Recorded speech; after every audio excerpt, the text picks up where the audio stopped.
everyone.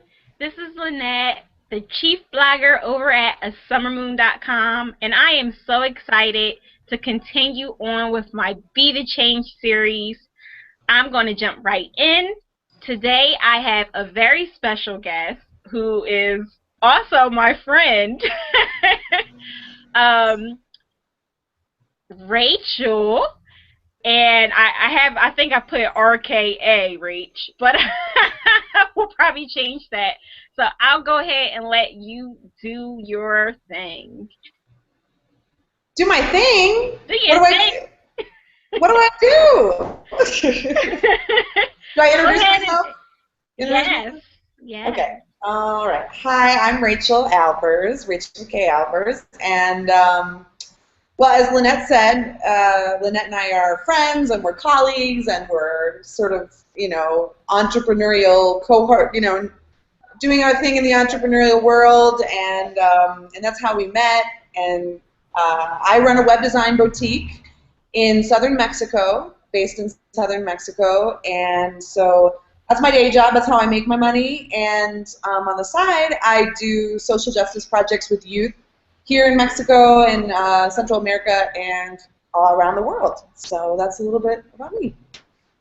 Awesome. I'm gonna note Rachel and I actually met via a blog contest, I believe. Oh yeah, that's what it is. You're totally right. Oh my gosh. Yeah. Yes. So no, I thought it was, yeah. I feel like you've been in my life for longer than that was. I feel like I've known you for a long time, but you're right. It's been just a couple years since that contest. Yeah. Yep. And Rach was not a sore winner. And she reached out to me, and we have pretty much been inseparable ever since. That's the truth. Yeah, that's totally what it was. Oh my gosh, what a blast from the past. Cool. So yeah. You know what? Speaking of that contest, I actually even voted for Rachel myself because at that time, your blog was Awesomepreneur. And on that blog, you were pretty much featuring change makers, people who were doing awesome things around the world. And at that time, you were helping to fundraise for a young woman over in Kenya for her nonprofit, and then you were also fundraising to get yourself over to Kenya to go help out with that nonprofit over in Kenya. So when I ask this next question, I know that you will totally rock it out. So let's just go ahead with it. So, Rachel, what does Be the Change mean to you? I love that question, Lynette and Lynn. For me, Be the Change is it's about centering your lifestyle around living your values. That's living values is kind of a phrase that I use a lot, and I think for me, although I love Be the Change because it just is, it's energizing and inspiring and it empowers me when I hear it. I don't think it necessarily gets to the heart, so I think living your values kind of goes hand in hand with being the change, which is just making a lifestyle out of living from your heart. And so when you say, when you hear that phrase and be the change you want to see in the world, I think it's more than just, it doesn't have to necessarily mean that you're working in a nonprofit or you're doing some huge, giant global campaign. It's really about every single day adjusting and making your whole life about being, acting out of the world you want to live in. Acting, being the world that you want to live in your own little world with your relationships and with your daily encounters as well as your big splash type of projects and big initiatives. So it's just all about day-to-day lifestyle, living your values. Awesome.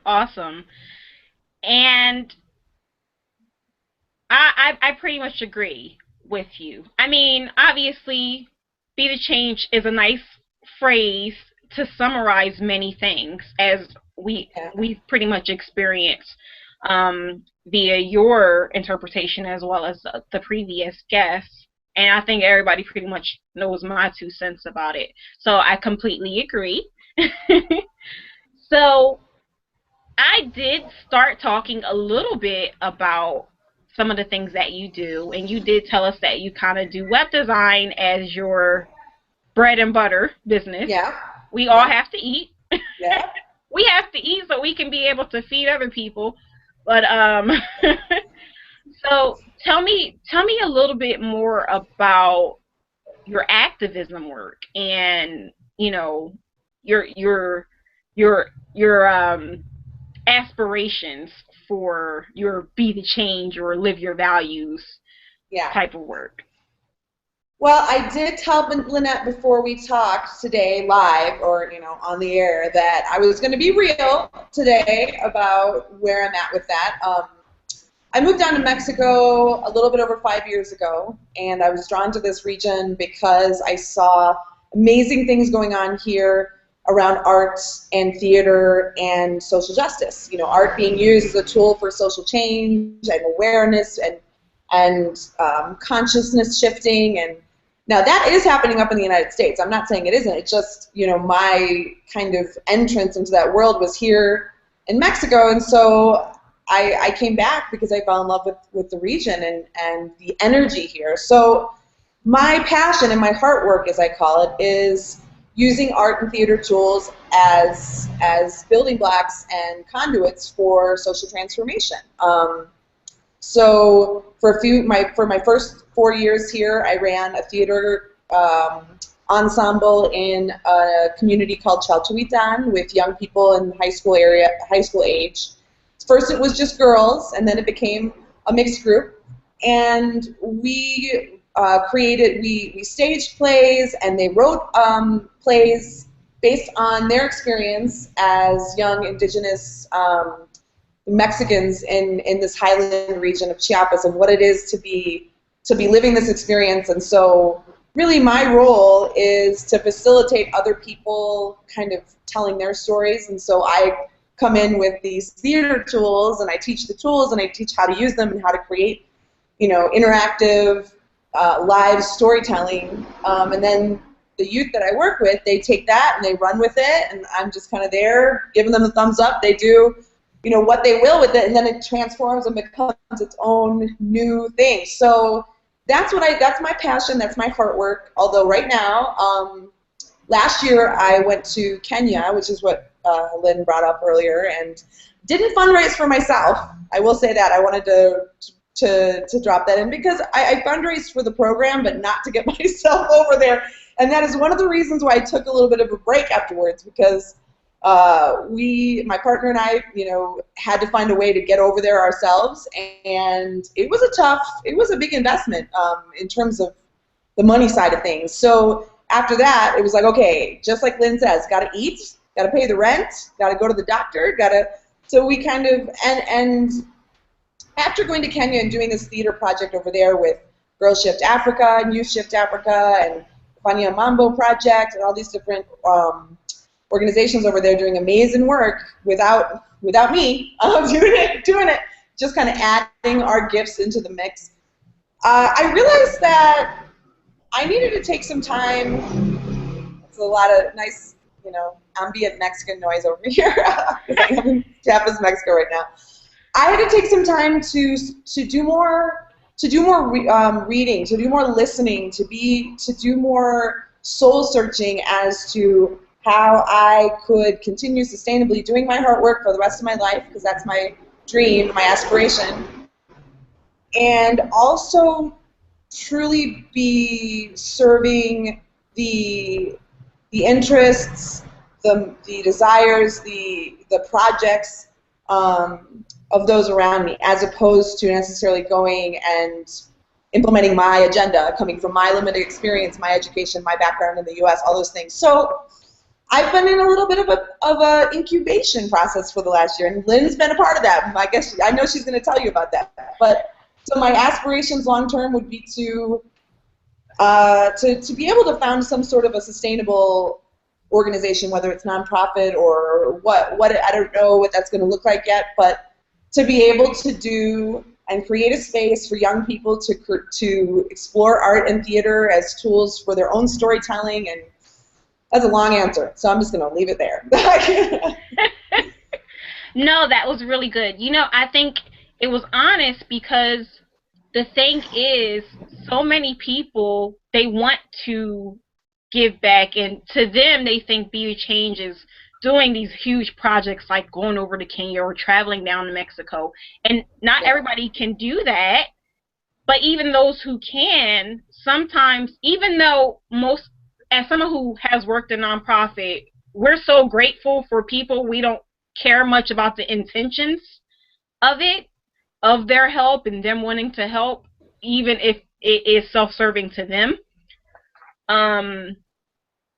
But I feel as though for some of us, we do need to kind of take that step back and go, okay, how can I leave impact that's not just self-serving, but it's really giving a piece of myself and my gifts, and also not leaving the people hanging, not heading over to somewhere like Kenya and taking a whole bunch of pictures for Instagram going, look how cool I am, I'm helping the poor needy babies, and then heading back, So I think that was honest, that you're going, you know what, after I went there and I experienced some things, if I'm going to do this work, let me take a step back and see how I can create something that other people can carry on long after I'm gone.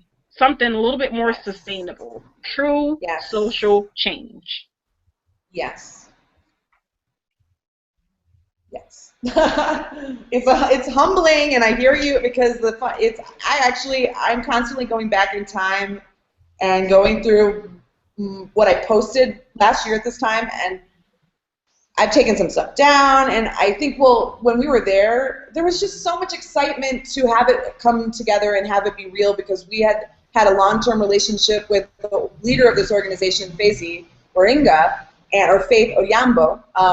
She goes by both names.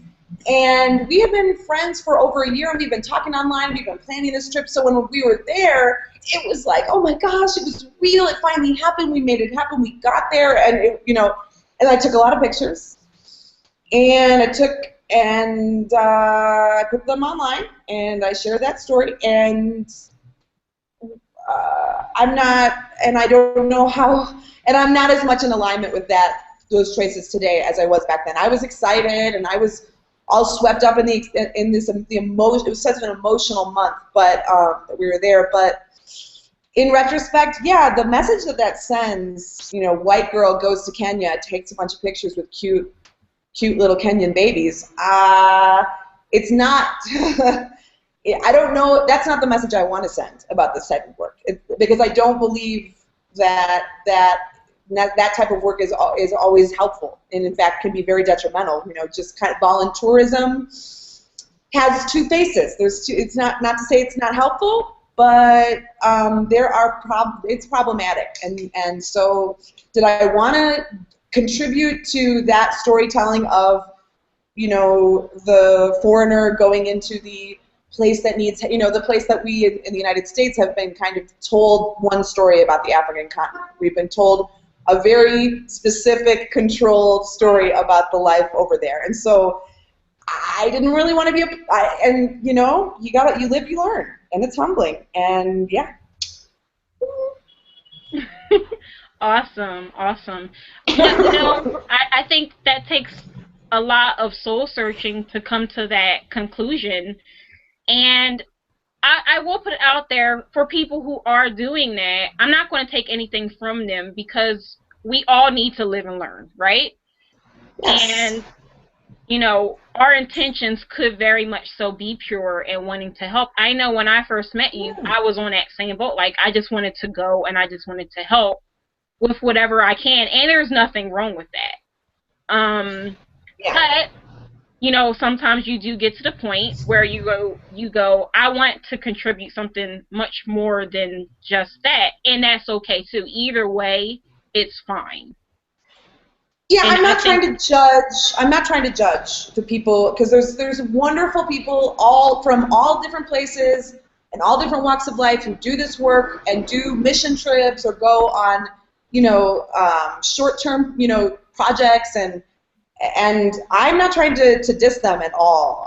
But, what's interesting is that we often hear the stories of the foreign savior, like the white savior that goes and saves the poor children somewhere, and we don't hear as many stories of people who have done that type of work or have those experiences that are saying, I am thinking twice about some of my intentions going into this. I am reflecting. I am not a hero. I am not saving the world. And we don't hear those types of things as much as we hear about the hero and the savior who, whoever they might be working with couldn't have survived or, gotten ahead without them. And I just feel, after doing this, a challenge to kind of share a different narrative about this type of work, especially as a white woman going to Kenya, of all places. Yeah, I mean, I'm not trying to win an award here for being, a do-gooder or a world saver by any means. So, but no, at the same time, I'm also not trying to bring anybody down who's compelled to do that work. It's just, I hope to encourage dialogue, self-reflection, learning, praxis, listening, humility in the process. That's what I'm about and trying to be myself. So. Awesome. You're making these little faces. It's cute. Oh gosh. So you know what? Going off of what you're saying, then in that case, let's say I am somebody who wants to go, over there, or maybe I'm not. I'll hear both sides of the story and I go, well, I'm frozen now because I don't know. I don't want to go over there and make things worse, but I want to go. So, why should someone care to give back then? If we're going to have our intentions about us, why should we care? Why should we do it? Well, I think it goes back to the first question, living from values. And so I'm not trying to dissuade anybody from doing, whether it's work right in their neighborhood, literally down the street, because that is just as valuable as going anywhere else in the world. In fact, maybe more valuable, depending on the work that's being done.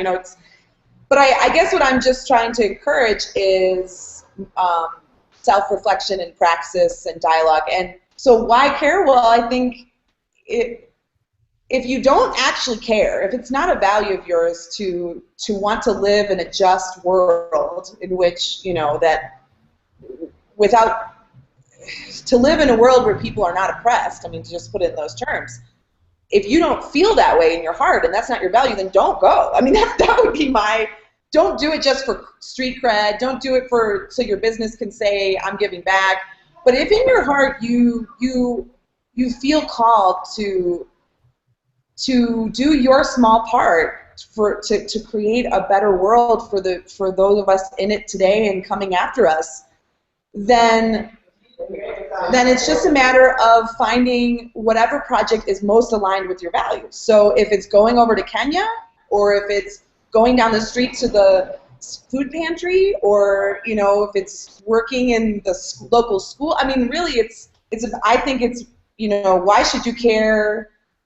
I think that's up to each individual and what their values are and what they're about, as what their whole human mission statement is about, But in terms of what should you do if you do have that calling, it's about I think listening, learning from leaders who have been in the game for a while, kind of observing them and learning from them, and reading and being present and listening to other people and what they're saying, as opposed, and when you do that, I think naturally the project for you, the cause, whatever it might be, the trip, the volunteer opportunity, that will come if you're open and you're listening and you're paying attention to your heart. And does that make sense what I'm saying?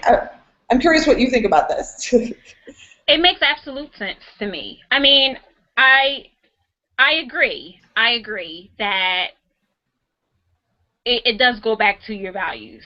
If that aligns up with your values, if your values says something to you, speaks to you about there has to be more than me just making money, and I want to create something something better, something bigger than myself, then I feel as though the projects will come. I think at this point in juncture, my role in this right now is education.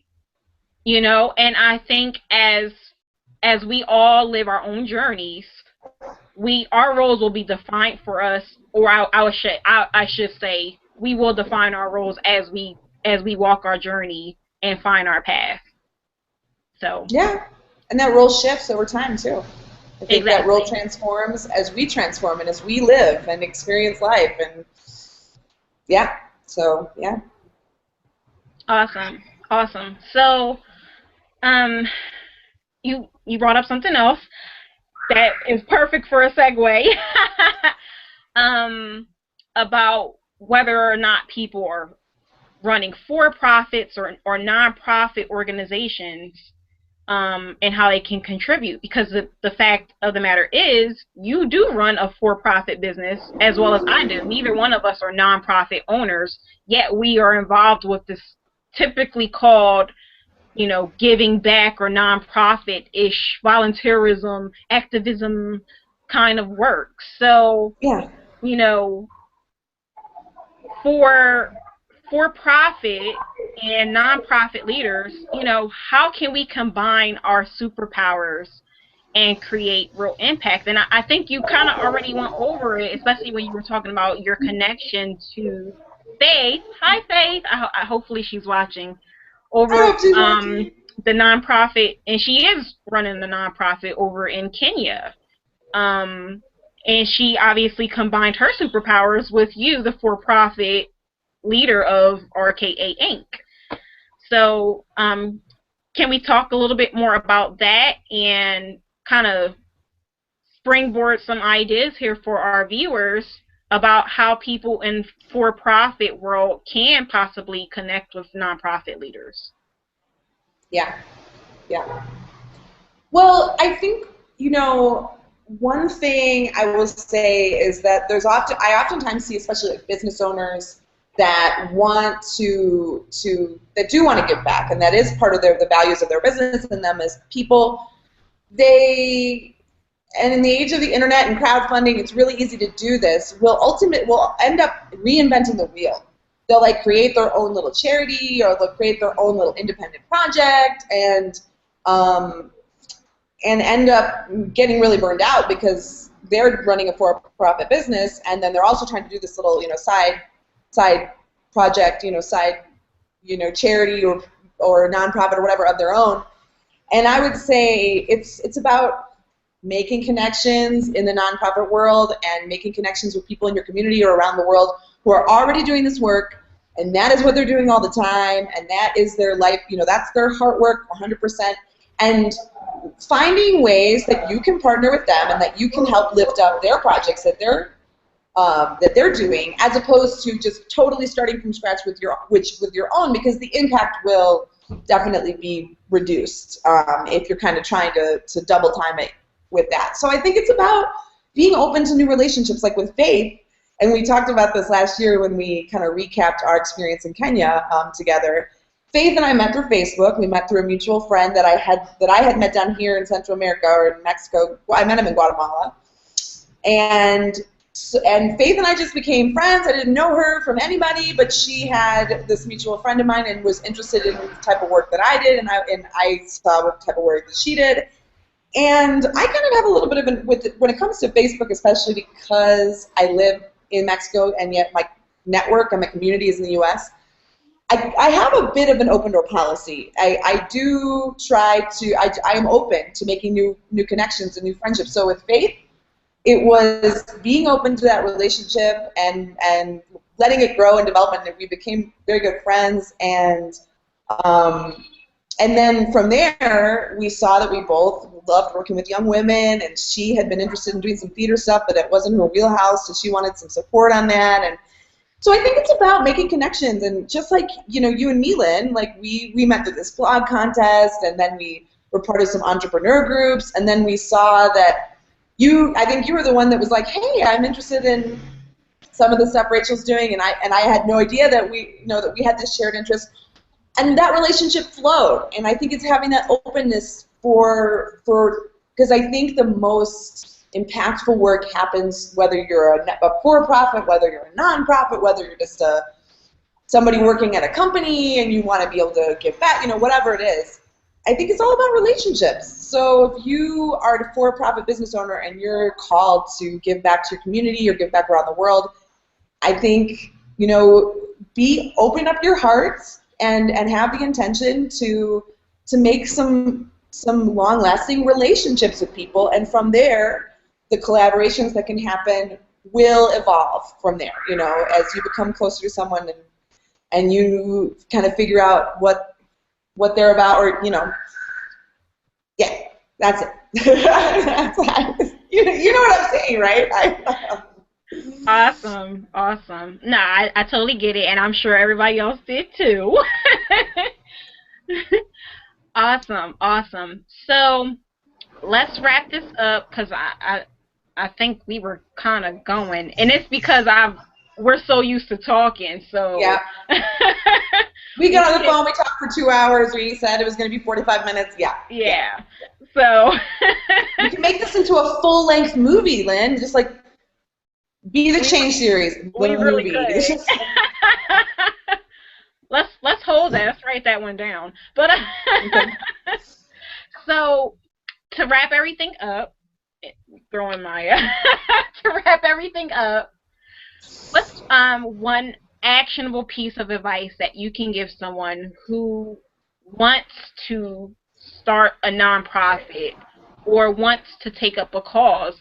And I think this is especially important because this kind of segue into you and what our intentions for a project that you have dubbed the One Heart Workshop, which is a project that we both plan to work on in the future. So I think this is a perfect time for us. So I'll actually help you answer this because this is both of our projects. Okay, go ahead. You like the water, or the gas truck just went by. So if anybody needs gas, I can flag him down. So you go ahead.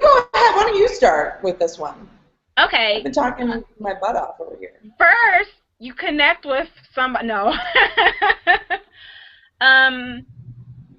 As Rachel kind of said, I got involved with her because I've always had a heart for art, especially performing arts. I love art, period, but I have a very special place in my heart for performing arts in particular. I feel as though, for me, performing arts kind of saved my life. I felt like I didn't have any talent. I didn't have anything going for me, and then I discovered I was a pretty good dancer. And I took up dance, and I took up drill team in high school, and everything pretty much fell into place for me.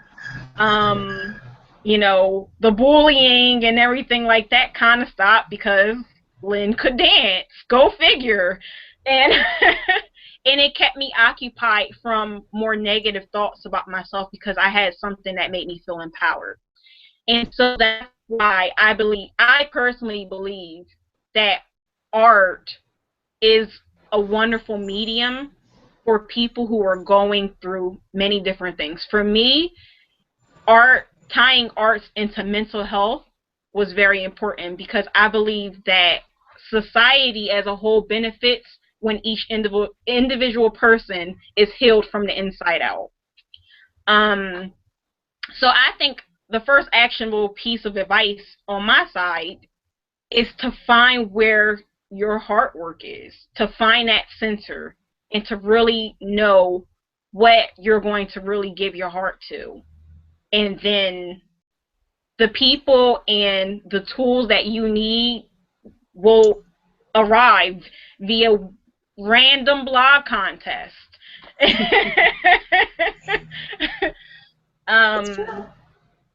And second, I would say, like you said, I think sometimes, especially when you're more youthful, you have so much energy and you want to just jump right in. And I think that's kind of a bad rep that we as Gen Y get a lot. We just go and we have no regard for anybody above us. Now, since you and I are on the older side of the Gen Y crew, I think we are gracious enough to reach out to people who have already done this, have been in the game for a while. I know for me, for instance, I reached out to people from Board Source because I didn't know a thing about being on a board, organizing a board, or anything like that. I reached out to John Hayden, who I know does nonprofit consulting. Um, just reaching out to people. I reached out to people who I know run international boards where it's a virtual board, kind of like what we were doing, because for the work that we were helping Faith with Girl Shift Africa, Faith was over in Kenya. Another person who was helping us, trying to help Faith, she's in Australia. You were in Mexico. I'm here in New Jersey. So we are literally an international board of advisors trying to help this young lady out over in Kenya. And as much as we all brought ourselves to the table and whatever gifts that we could give, even sometimes where I felt like I was just a cheerleader,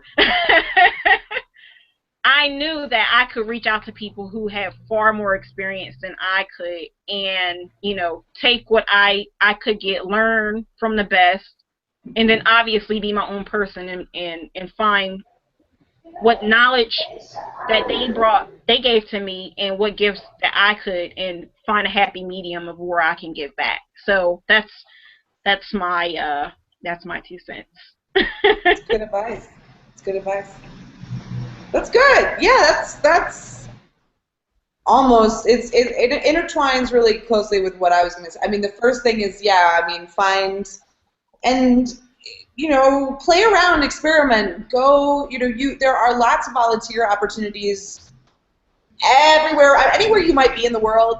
There are volunteer opportunities around the corner. There always are. So there are lots of ways to get involved on a very simple level, kind of helping people do their busy work that they need volunteers to come in and do, that you can kind of try out and see, what types of organizations, what types of causes, what types of Lynn said art and performing arts is something that's very close to her heart. And so if you don't have that, if you don't know, play, experiment, be present, offer yourself up to people in your neighborhood or, who you're connected to who need help, to figure out what it is that calls your heart and speaks to your heart. And then my biggest actionable, and this doesn't sound very actionable, or it doesn't sound like action to like Gen Y, like, yeah, go out, do a crazy protest, not a crazy, no. Protests are good. Oh, can we cut this out? Oh my God.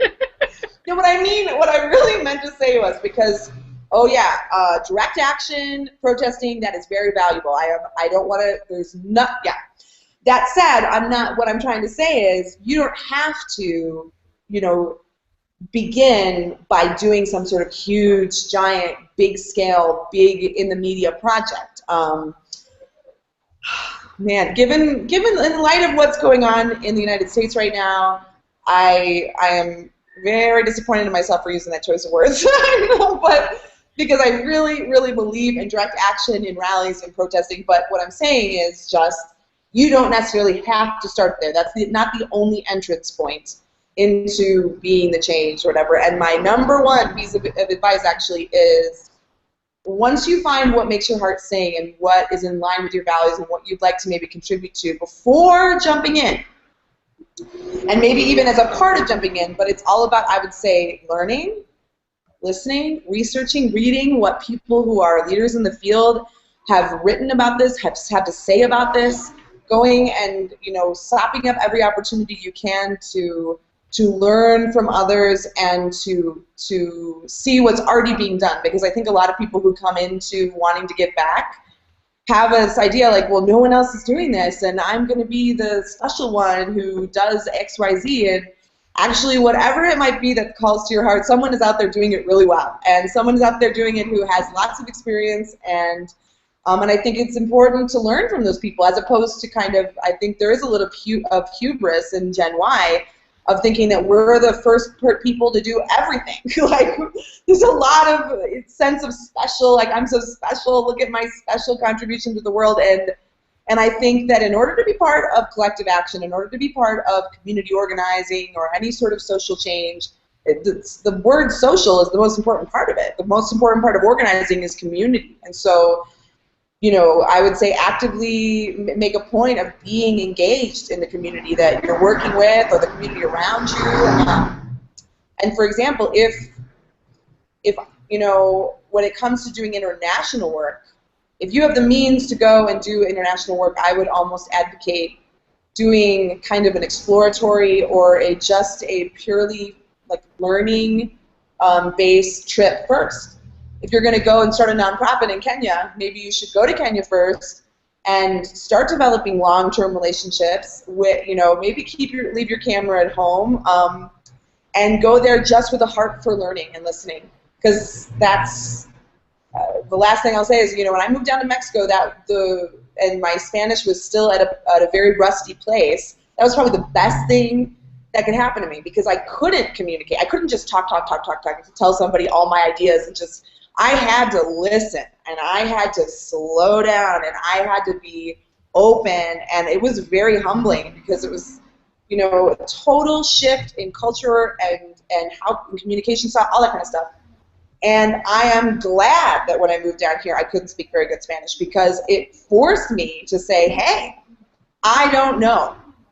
And I need to just be, there's some stuff going on, but I need to be open and patient and ready to learn and ready to listen. So that's my big actionable. Listen, learn, read, study. Be open. Awesome. Well, there you have it. Be open. We're just going to coin that. Awesome. Rachel, I'm like, oh, you know what? Forget it. Rach. Thank you so much for your time. As always, it's truly a pleasure to be able to connect with you. And I like that we were able to kind of really do a conversation here, so that people could really see how it is, and kind of see those of us who are in stages rather than have arrived. So I think it gives perspective all around, and I definitely appreciate yours, and hopefully you guys who are watching have as well. So everybody, thank you so much for your time, and until next time, Rachel, thank you so much. Thank you, Lynn. Alrighty, bye everybody. Bye. Or I should say, until next time. Peace.